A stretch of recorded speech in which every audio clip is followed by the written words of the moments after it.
কচুয়ায় গৃহবধূকে গণধর্ষণের ঘটনায় দুই ধর্ষক সুমন ও মহসিনকে গ্রেফতার করা হয়েছে। উপজেলার গেট উত্তর ইউনিয়নের হারিচাইল গ্রামে এ গণধর্ষণের ঘটনা ঘটে।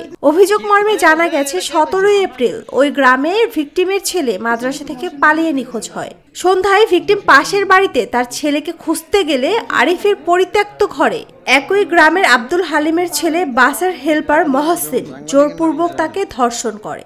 আবুল মিয়ার ছেলে বাস ড্রাইভার সুমন দেখতে পেয়ে সেও ধর্ষণ করে এবং ভিকটিমকে ব্ল্যাকমেল করে মহসিন ও ভিকটিমের নিকট থেকে ঘটনা প্রকাশ না করার শর্তে টাকা আদায় করে।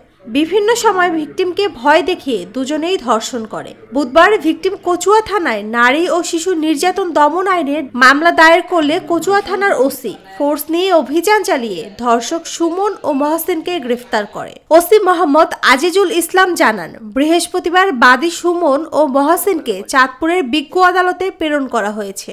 ভিকটিমকে পরীক্ষা নিরীক্ষার জন্য চাঁদপুর জেনারেল হাসপাতালেও পাঠানো হয়েছে।